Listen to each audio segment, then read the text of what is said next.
Hello, and welcome to a slightly different take on the honey farm. So there's a few designs out there. What makes this one a bit different is most of the redstone is below ground.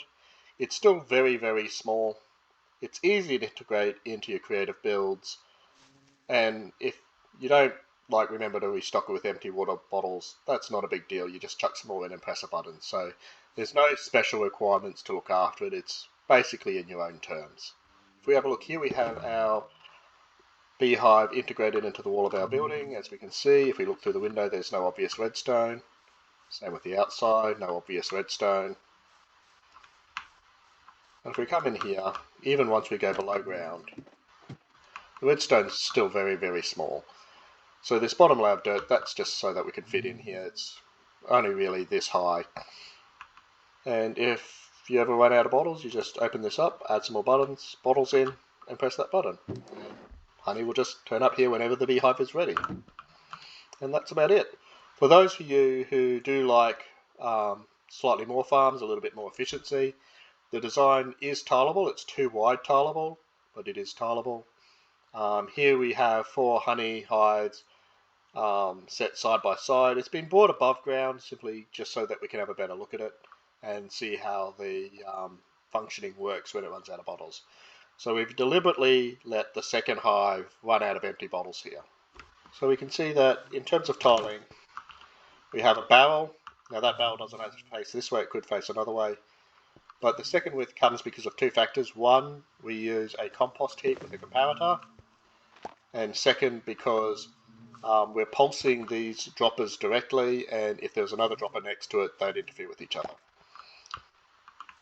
In the second one over here, we've got some honey here, but we've run out of bottles.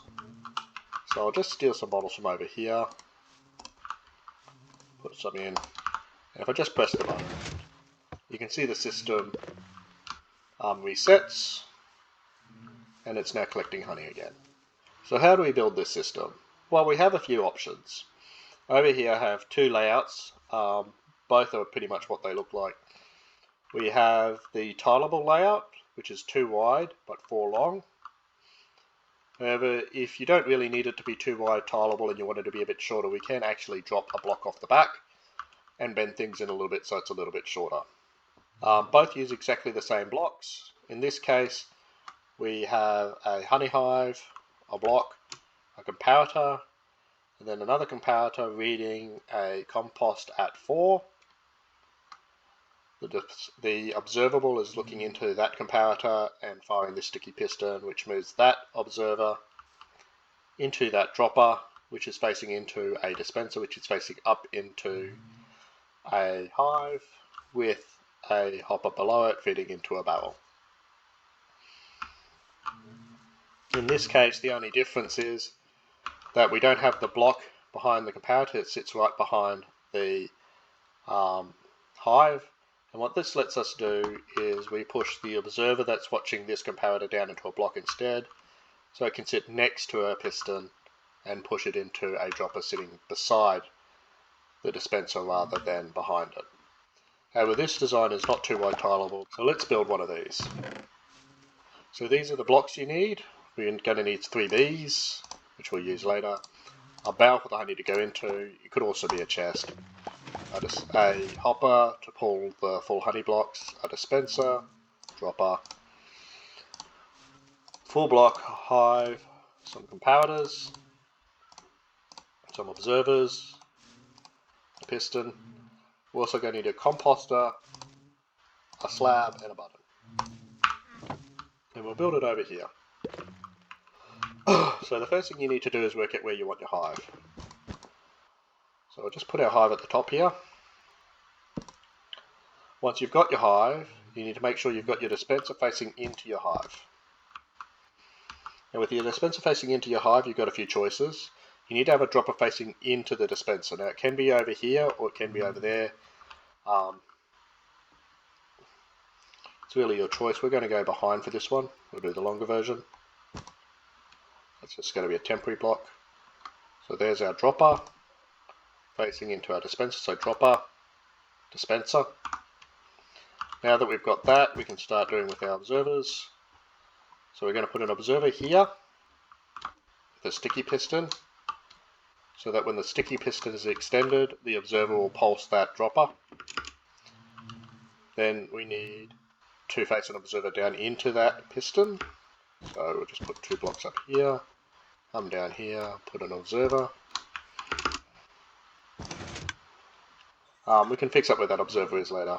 Now we need to make sure that there is a comparator on top of this observer, and then we need something for that comparator to be watching. Now we need to bring this up to level 4, so I'm just going to grab some seeds. So it can be any organic matter. We're just going to put them in until we see green sparks 4 times. So 1, 2, I think that's 2, 3, 4. Okay, so we've seen it come up 4 levels. We can test this with a bit of redstone. So if I just put a piece of redstone here, and go into debug mode, I can see that that's reading a power of 4, and that's what we need. Okay, so the next thing we need is to run another comparator into the side of that first comparator. So when the honey reads 5, this one will exceed the value of that one and change its state.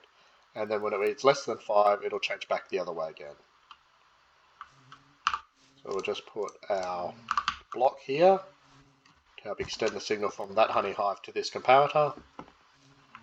And then we just need somewhere to put the fruits of our labour, so to speak.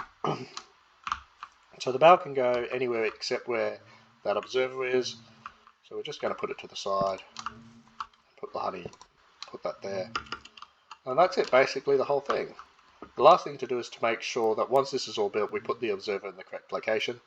So this is the full location.